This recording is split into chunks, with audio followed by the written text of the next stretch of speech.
ازيكم؟ ما تيجي نعمل ممبار النهارده ده من الف للياء من اول التنظيف. يلا بسم الله. انا عندي ممبار ده كيلو ونص من الممبار. هغسله الاول من بره كويس قوي، وبعدين هروح اقلبه تحت الميه.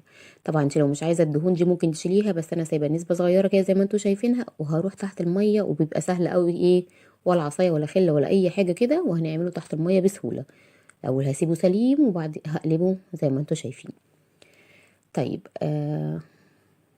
بصوا سهل قوي اهو، اتقلب معايا بكل سهوله. بس خلاص قلبتهم كلهم، صفيتهم الميه. عندي بقى هنا كيس من البيكنج باودر. البيكنج باودر هنا هيفور كل اللي فيه دوت، وبسهوله جدا هيتنضف بعد كده. بس هخلط معاه البيكنج باودر كويس قوي، وهسيبه على جنب لغايه ما اخلص الحشوه بتاعه الممبار. عندي بقى على البوتاجاز نص كوبايه من الزيت، وزودي الزيت هنا عشان بيخلي الرز بتاع الحشوه ما يعجنش في قلبي. عندي حبتين كبار من البصل، هسيبهم بقى يتحمروا. ايوه انا بخليه ياخد لون ذهبي كده زي ما انتم شايفين. وهنزل عليه بلتر ونص من عصير الطماطم، ده لتر ونص. احط بقى هنا معلقه سكر، وهسيبه اقلب تقليبه واحده بس، وهسيبه بعد كده مش هقلب خالص في الصلصه. هسيبها ان هي تتسبك مع نفسها، لو قلبتي هيبتدي يطرطش بقى على البوتاجاز ويبهدله. عندي ملح بقى وفلفل اسود بعد ما اتسبكت.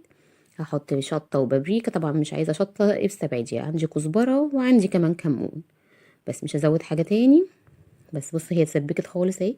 هنا بقى انا هنزل على الخضره، وانا بصراحه بحب احط الخضره على السخن، ما بحبش احطها على البارد. انا هقلبها تقليبه وهطفي عليها. طبعا ده شبت كزبره وبقدونس.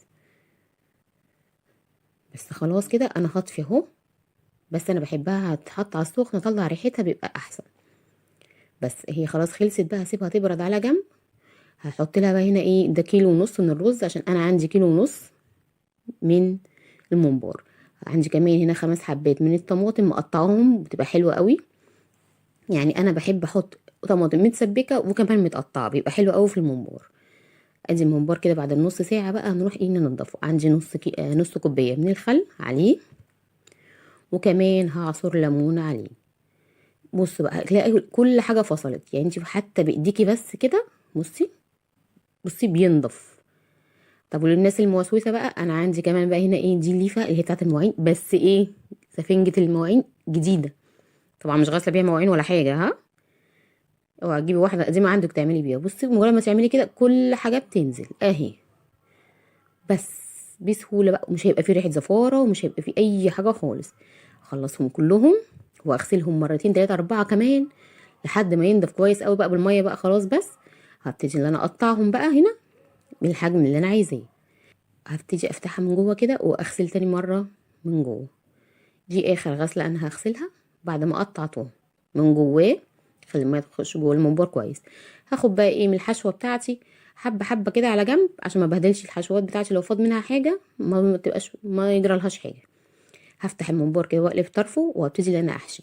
وتسيبيه يخش، يعني لما تيجي تفتحي كده بتدخلي هوا جواه، بيبقى اسهل في الحشو. ما تبالغيش في الحشوه بتاعتك، بططيه بس كده. بصي اهو، حطي حشوه معقوله وتبططيه، ما تخليش. واهم حاجه وانتي بتحشي زي ما قلت لك، افتحي كده خليه الاول الهواء يخش جوه الحته اللي انتي بتحشيها، عشان يبقى اسهل معاكي في الحشو. وتسيبي الطرفين يكونوا فاضيين، عشان هما دول اللي هيقفلوا، عشان الحشوه بتاعتك ما تطلعش.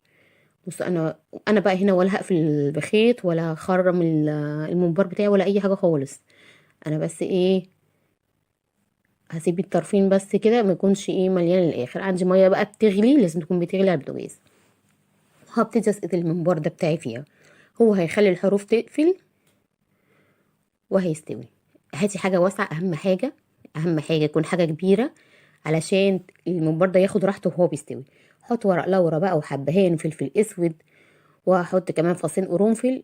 وهتبقى الشوربه دي سكر كده، انا هعمل طبعا بيها اكل جنبيه. للي بيحب يشربها بقى هتبقى طعمها حلو.